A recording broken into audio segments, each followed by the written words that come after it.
Adrian, bakit late ka na naman? Sigaw ni Ginang Ortega habang nakatayo sa harap ng klase. Tahimik na pumasok si Adrian sa silid-aralan. Nakatungo ito. Hawak-hawak ang lumang bag na halatang kupas na. Pinagmasdan siya ng kanyang mga kaklase. Ang ilan ay napapailing. Ang iba naman ay napapahagikik. Hindi na bago sa kanila ang eksenang ito. Isang batang laging nahuhuli, laging pinapagalitan, at tila walang gana sa pag-aaral. Kung hindi ka interesado sa klase ko, mas mabuti pang huwag ka na lamang pumasok. Dagdag pa ng guro na halatang inis na inis. Napaupo si Adrian sa kanyang upuan. Dahan-dahan at walang imik. Hindi siya lumalaban. Hindi rin siya nagtatanggol sa kanyang sarili. Alam niyang wala rin namang maniniwala. Habang inilalabas niya ang kanyang notebook, napansin ni Ginang Ortega ang pangalan na nakasulat sa cover ng kanyang notebook. Ramil de la Cruz. Napakunot ang noo ng guro. Adrian, ilang beses ko bang sasabihin sa'yo ha? Kung hindi mo kayang ayusin ang mga gamit mo, paano ka pa matututo? Sino ba si Ramil? Niloloko mo ba ako? Natahimik ang buong klase. Ang ilan ay nagbulungan. Baka nabili lang yun sa ukay. Biro ng isa. Baka naman ninakaw lang. Bulong naman ng iba. Pinili na lamang ni Adrian na hindi sumagot at manahimik. Ipinikit niya ang kanyang mga mata at pinakawala ng isang mahinang buntong hininga. Sa kanyang isip, ramdam niya ang bigat ng lahat. Ang bawat sigaw ng guro, ang bawat tawa ng kaklase, at ang bawat pintas na parabang sibat na tumatama sa kanya. Nako, hindi ka lang palaging late. Marumi pa ang uniforme mo. Dagdag pa ng guro, nakatitig sa maluwag at kupas na kasuotan ng bata. Halos magkalawit ang laylayan at tila ilang beses nang nalabhan hanggang sa mawala ng kulay. Nagpanggap si Adrian na abala sa pagsusulat kahit wala naman siyang maisulat. Para sa kanya, mas mabuting manahimik kaysa ipaliwanag ang totoo. Paano niyang sasabihin na hindi talaga sa kanya ang uniforme? Paano niyang may papaliwanag na kaya siya laging huli dahil hinihintay niya pa munang matapos sa klase ang kanyang kuya bago siya pumasok sa paaralan? Sa labas ng bintana, tanaw niya ang malawak na langit. Sa murang edad, pakaramdam niya ay pasana niya ang isang mundo ng hiya at pagod. Sa bawat araw na lumilipas, mas lalo siyang natututong magtago ng lihim. Nang matapos ang klase, muli siyang pinatawag ni Ginang Ortega. Adrian, bukas pag nahuli ka pa ha, ipapatawag ko na ang magulang mo. Madiin itong wika. Tumango na lamang siya at mabilis na lumabas ng silid. Habang naglalakad sa pasilyo, naririnig pa niya ang tawanan ng mga kaklase. Hoy late king, Biro ng isa. hoy borrowed boy. Tawa ng isa pa. Tinutukoy ang mga gamit na may ibang pangalan. Tahimik lang siyang nagpatuloy. Hawak-hawak ang bag na mabigat. Hindi dahil sa laman, kung hindi dahil sa bigat ng lihim na ayaw niyang mabunyag. Sa bawat hakbang papalabas ng paaralan, ramdam niya ang matinding pagod kahit magsisimula pa lamang ang kanyang araw. Pero ang hindi alam ni Ginang Ortega at lalong hindi alam ng kanyang mga kaklase na ang batang laging huli ay meron palang dahilan. Dahilan na kung malalaman nila ay baka pumago sa kanilang mga puso. Sa ngayon, siya ay si Adrian, ang batang late, ang batang pinapagalitan, at ang batang may tinatagong kwento sa lumang uniforme. Kinabukasan, muli na namang pumasok si Adrian ng late. Habang hingal na hingal pa, dahan-dahan siyang sumilip sa pinto ng silid. Nakatingin kaagad sa kanya si Ginang Ortega. Malamig ang mga mata nito. Adrian, Singal nito. ano na naman ang idadahilan mo ha? Lagi ka na lang huli sa klase ko. Hindi mo ba alam na mahalaga ang oras? Tahimik lang si Adrian. Humakbang siya papasok. Sabay na upo sa kanyang upuan. Muli niyang inilabas ang kanyang notebook. At gaya ng nakasanayan, ibang pangalan na naman ang nakasulat sa cover nito. Ramil de la Cruz. Dahil doon ay napatigil na si Ginang Ortega. Nung nakaraan pa siya nagtataka sa mga gamit ni Adrian. Bakit palaging iba ang pangalan nito? Kaya naman naisip ng Ginang kung paano kung hindi nga talaga sa kanya ang mga ito. O baka naman pinaglalaroan lang niya ang guro. Adrian, sino ba talaga si Ramil ha? Tanong ng guro. Mas mahinahon pero may halong duda. Siya po ang Kuya Ramil ko. Maikling tugon ng bata. Halos hindi marinig. Nagbulungan ang mga kaklase. Na naman. Pulong ng isa. Lahat na lang ng gamit niya hiram lang. Wala bang sa kanya talaga? Natatawang sabi pa ng ilan. Naiinis si Ginang Ortega. Pero sa kaloob-looban niya, merong kumikiliti. Bakit tila kakaiba ang batang ito? Bakit wala man lamang siyang depensa sa sarili? Hindi ba siya marunong sumagot? O sadyang may itinatago lang? Mga salitang pumapasok sa kaisipan ng guro.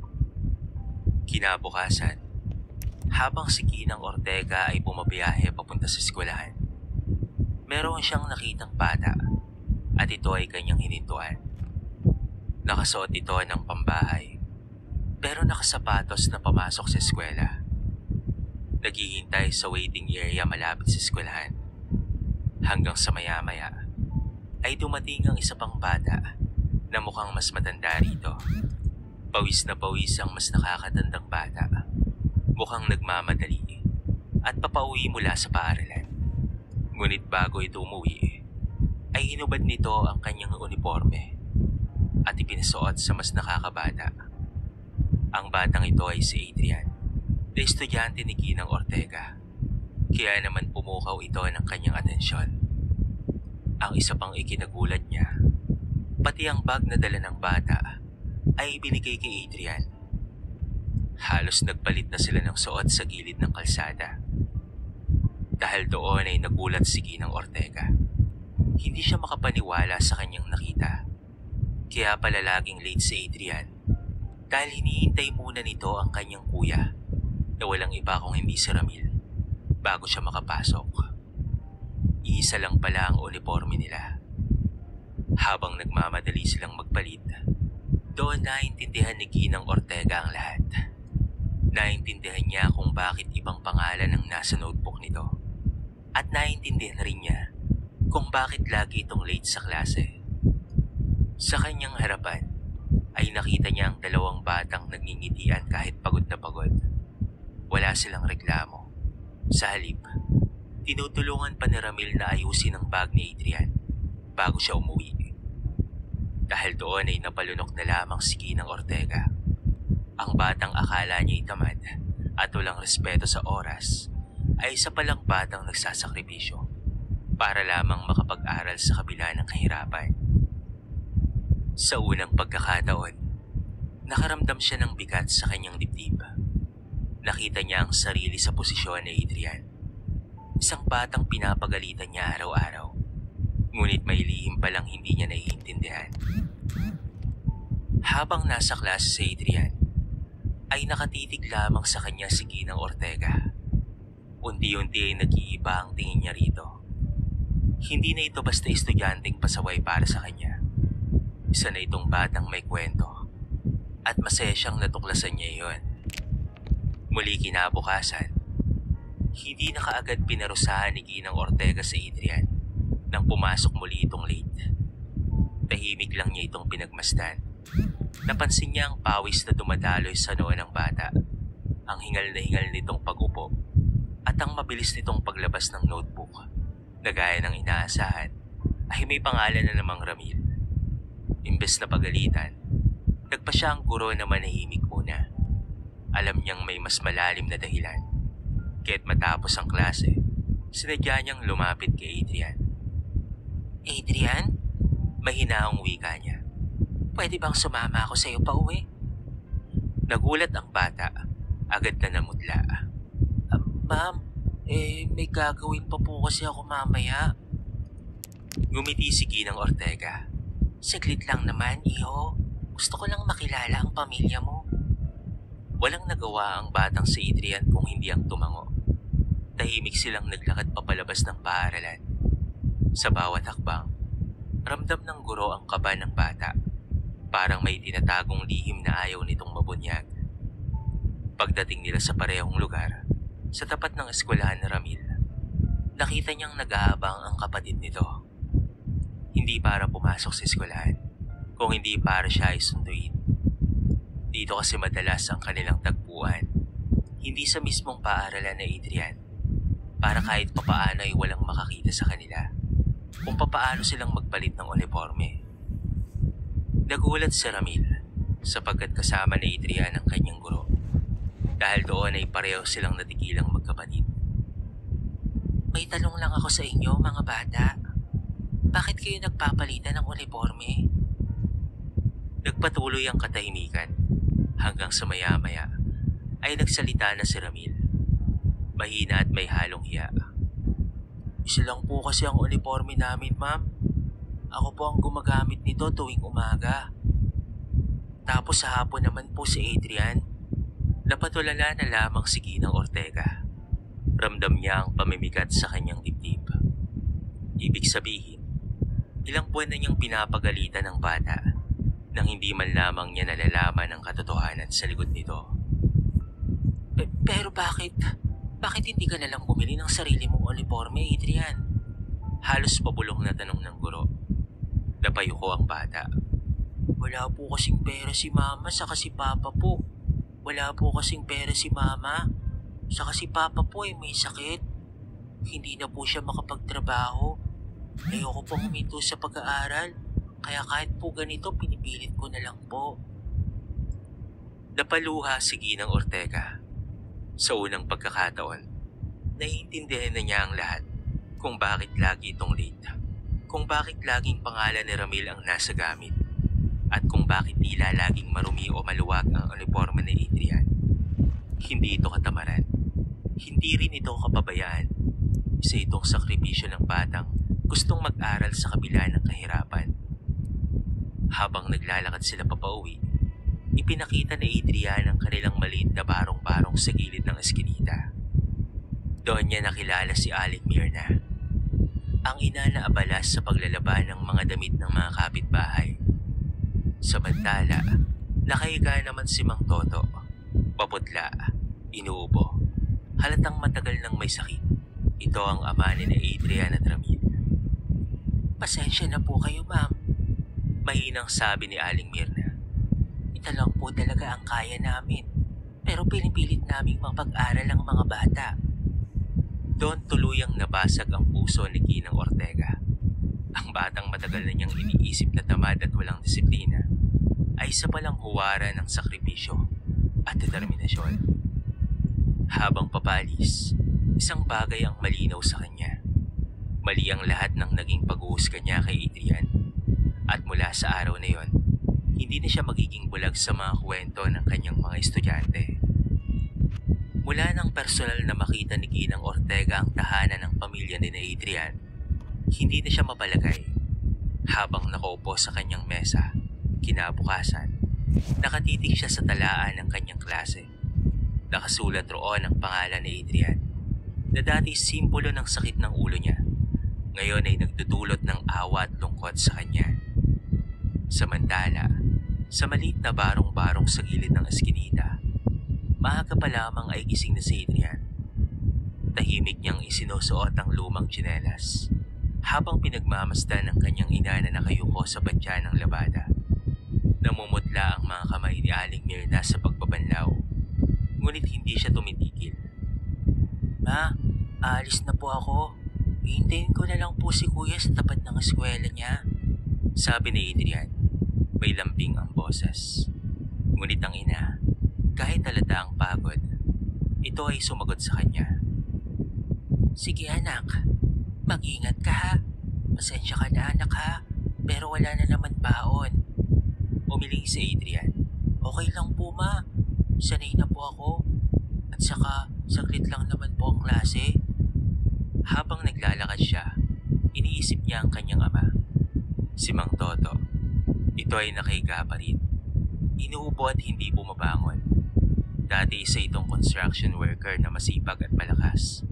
Pero isang aksidente sa trabaho ang naging dahilan ng kanyang pagkakasakit. At simula noon, hindi na siya nakabalik pa sa trabaho at umaasa na lamang sa paminsanang tulong ng mga kamag-anak at sakitan ng asawa. Sa kabila ng lahat, parehong hindi bumitaw ang magkapatid. Si Ramil, kahit mas matanda, handang magsuot ng lumang uniforme tuwing umaga. Alam niyang kailangan na rin ni Adrian ito sa hapon. Kaya't kapag natapos ang klase niya, agad siyang lumalabas at nagmamadali upang maibigay ang uniforme. Sa Adrian naman kahit huli na, pilit pa ring humahabol dahil para sa kanya, mas mabuti nang pumasok ng late kaysa hindi pumasok at tuluyang huminto sa pag-aaral. Isang gabi, habang kumakain silang pamilya ng nilagang kamote na siyang hapunan nila, biglang nagsalita si Ramil. Ma, baka pwede po ako na lamang po ang huminto sa pag-aaral para makapasok po si Adrian ng maaga. Nagulat si Adrian. Agad niya itong tinutulan. Kuya, hindi pwede. Pareho tayong dapat na mag-aral. Ako na lang po ang palaging late. Okay lang po sa akin yun. Kaya ko po naman. Dalawa si Aling Mirna. Hinaplos ang kanyang mga anak. Mga anak, huwag kayong magsisihan ha. Hindi ko kayo pinag-aral para pumili kung sino lamang ang magpapatuloy. Pagtiis muna tayo at balang araw ay babangon rin tayo. Isang araw, habang pinagmamasdan ni Ginang Ortega mula sa malayo ang magkapatid, minsan kasi sinusundan niya ang mga ito pauwi upang maintindihan ang sitwasyon. Naluha siya sa narinig at nakita. Ang dalawang batang ito, sa murang edad ay natuto ng magsakripisyo at magbigay para sa isa't isa.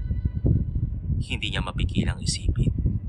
Ilang beses niya na bang nasaktan si Adrian sa mga masasakit na salita?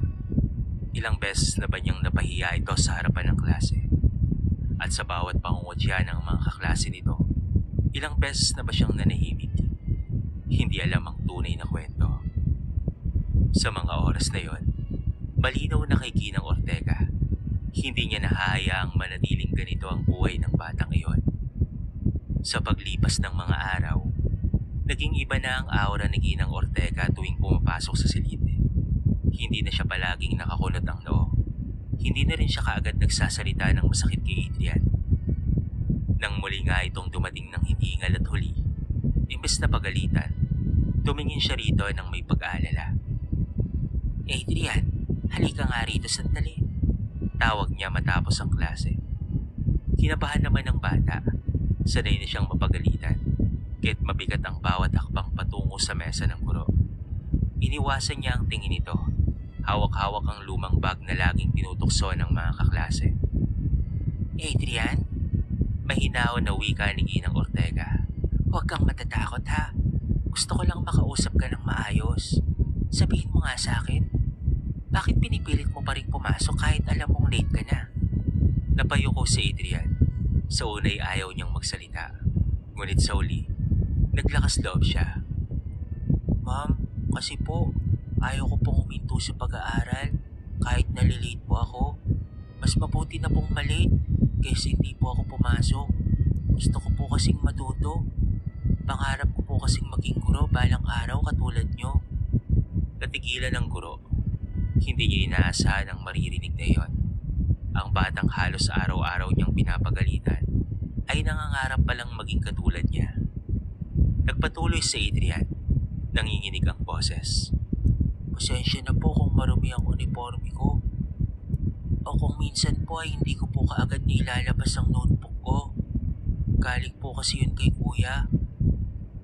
Ayoko pong ipaalam sa mga kaklase ko kasi baka pagtawanan lang po nila ako.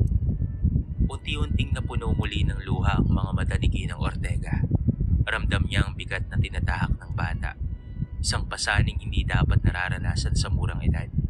Bigla niyang naalala ang kanyang sarili noong bata pa siya. Kung papaano siyang pinaghirapan ng kanyang ina upang makapag-aral lamang. At ngayon, ay heto na siya ngayon. Pinapagalitan ng isang batang nagsusumikap kahit sa hirap ng buhay. Tumayo siya.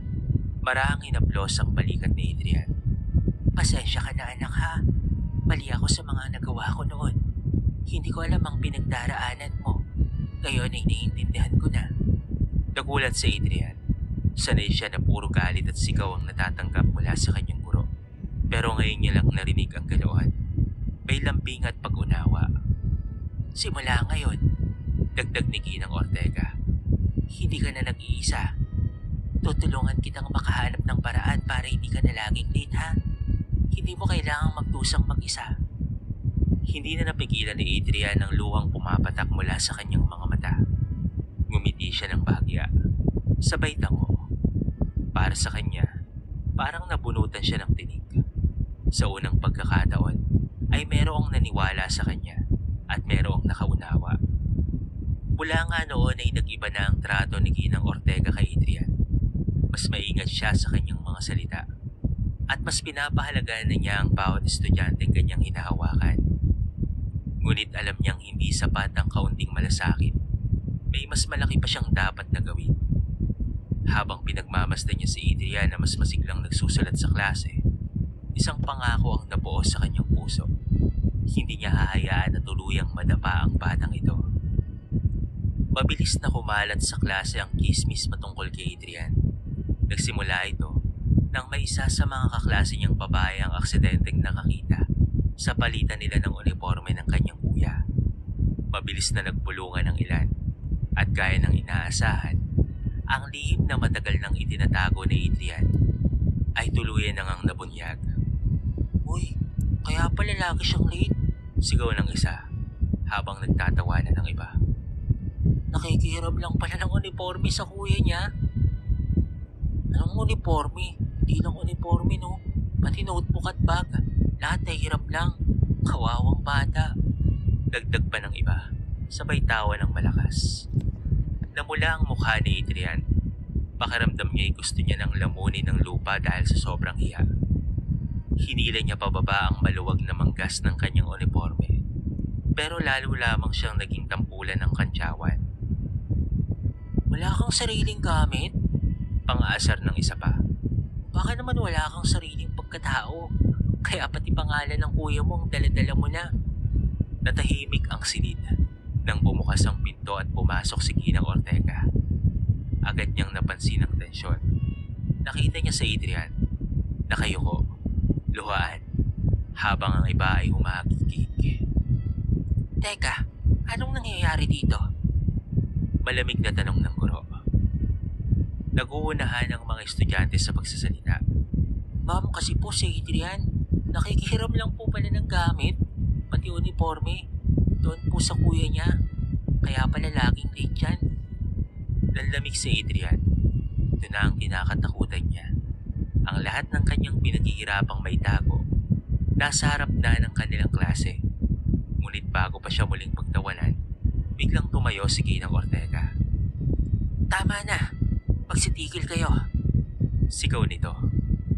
Dahilan upang tumahimik ang lahat. Humarap siya sa klase, marinang boses. Ano sa palagay niyo? Dahil pa sa mahirap ang isang tao, karapatan niyo ng pagtawanan siya? Dahil pa wala siyang bagong gamit? Mas mababa na siya kaysa sa inyo?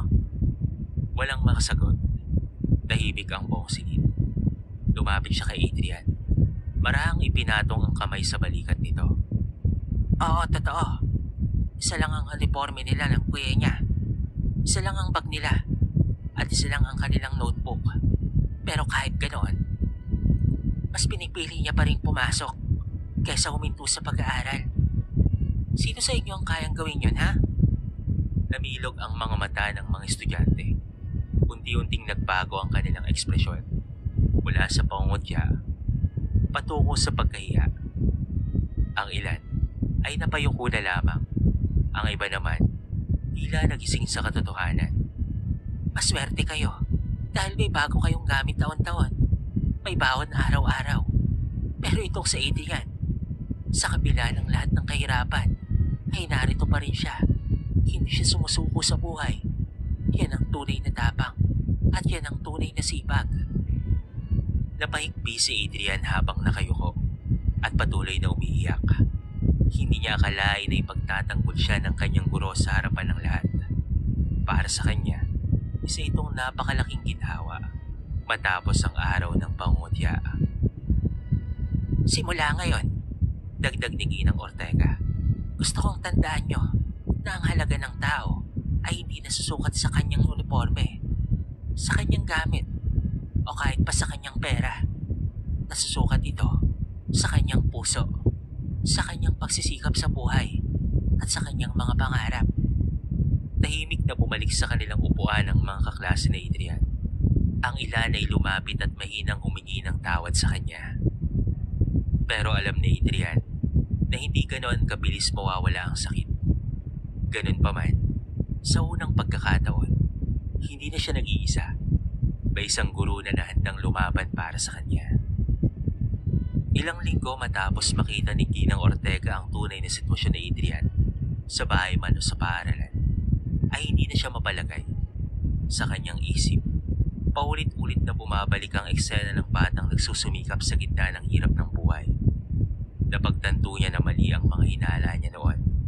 Natamad at pabaya lamang si Adrian. Ngayon dala ng konsensya at awa, nagpasya siyang tulungan ang bata para makapagpatuloy ito sa pag-aaral. Kinausap niya ang pamunuan ng paaralan at ikinuwento ang sitwasyon ng isa sa kanyang mga estudyante. Naantig naman ang puso ng ilang mga guro, pati na rin ang board members ng kanilang paaralan. Kung kaya naman nakapagdesisyon ng mga ito na tulungan ang batang si Adrian na makapagtapos ng pag-aaral. At ang maganda pa, hindi lamang si Adrian ang kanilang tutulungan, pati ang kapatid nito na si Ramil. Nagtulong-tulong ang buong eskwelahan na mabigyan ng panibagong gamit ang magkapatid at masuportahan ang pambaon nito sa araw-araw. Libre na silang kumain sa kantin at nagkaroon sila ng mga bagong gamit katulad na lamang ng uniforme, bag, sapatos, kasama na ang mga notebook at ballpen, mga pangunahing pangangailangan sa eskwelahan. Nagtulong-tulong rin sila para mailapit sa local government ang pangangailangan ng ama ng mga bata na may sakit. Agad namang tumugon ang mga ito at libreng naipagamot si Mang Toto. Priority ito sa ospital. At sa loob ng ilang mga linggo, doon muna ito mamamalagi. Nangako rin ng eskwelahan na kapag okay na ang kanilang ama, ay bibigyan nila ito ng trabaho bilang isang janitor sa paaralan. Nang sa gayon, ay makatulong naman ito sa pangangailangan sa kanilang bahay, lalo na sa pangangailangan sa kanilang pagkain sa araw-araw.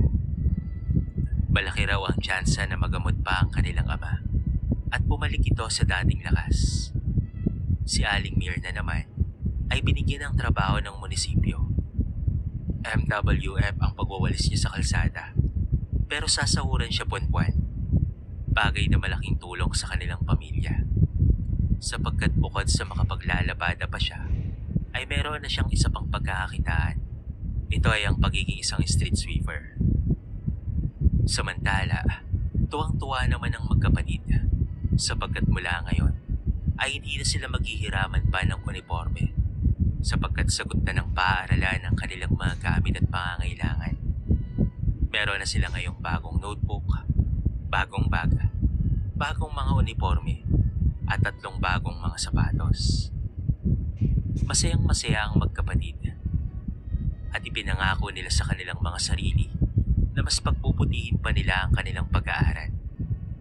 At nakakita naman ito ng mga guro sapagkat nitong mga nakalipas na araw ay hindi na nililate itong si Adrian at hindi na rin nagmamadali itong si Ramil na umuwi sapagkat hindi na sila naghihintay ang dalawa at hindi na sila naghihiraman pa ng uniforme. Hindi na maluwag kay Adrian ang kanyang suot-suot at hindi na luma ang suot ni Ramil. Kaya naman sa bawat araw ay excited ang mga itong pumasok hanggang sa tuluyan nang gumaling ang kanilang ama. Tinupad ng paaralan ang kanilang pangako na bibigyan ito ng trabaho. Malakas na muli si Mang Toto At magaang trabaho lang naman ang ibinigay sa kanya ng eskwelahan. Ito ay ang pagwawalis sa paaralan. Sapagkat mula ngayon, siya ay regular janitor na sa paaralan nila Adrian. Napakalaking tulong nito para sa pamilya. Ang pamilyang dating kumakain lamang minsan ng kamote, ngayon ay nakakakain na kahit papaano ng masasarap na pagkain. Palagi na silang merong bigas at palagi na silang merong masarap na ulam. Pero ganoon pa man, hindi pa rin sila nagbabago. Sila pa rin ay mabuting tao. Ang dalawang bata ay magsusumikap hanggang sa sila ay makapagtapos ng pag-aaral, sapagkat ipinangako nila sa kanilang mga sarili na hindi sila mananatiling mahirap. Magsusumikap sila para matupad ang kanilang mga pangarap, hindi lamang para sa kanilang mga sarili, hindi lamang rin para sa kanilang mga magulang, kung hindi para sa kanilang bubuing pamilya sa darating na panahon. Napakalaki ng pasasalamat ng kanilang pamilya. Una sa lahat sa Panginoon. Pangalawa ay kay Ginang Ortega, pati na rin sa mga gurong kasama nitong tumutulong sa kanila. Bilang ganti, ay pagpuputihin pa nila ang kanilang pag-aaral hanggang sa sila ay makapagtapos at maging pagpapala rin sa iba. Ilang taon pa ang lumipas at nakapagtapos na nga ng pag-aaral si Ramil. Nagtatrabaho na siya bilang isang engineer. Si Adrian ay tapos na rin sa pag-aaral. Tinupad niya ang kanyang pangarap na maging isang guro. Ngayon ay nagtuturo siya sa eskwelahan kung saan siya nag-aaral noon. Tulad ng pagtulong sa kanya noon, ganun rin ang ginagawa niya ngayon sa mga estudyanteng walang kakayahan at hirap sa buhay. Maganda't maayos na ang kanilang tahanan. Hindi na ito barong-barong. Napakalaki na nito at talaga namang maginhawang tirhan. Doon nakatira ang kanyang mga magulang, pati na rin ang kanyang kapatid na si Ramil. Masaya ang kanilang pamilya. Punong-puno ng pagmamahalan sa kanilang tahanan. Bagamat wala pa silang mga asawa at mga anak. Pero nasisigurado nila na kapag mangyari man iyon, hinding-hindi mararanasan ng kanilang mga anak ang hirap ng buhay na dinanas nila noon. Sino ba naman ang mag-aakala na ang dating magkapatid na naghihiraman lamang ng uniforme, notebook at bag, ngayon ay may maginhawa at masayang buhay.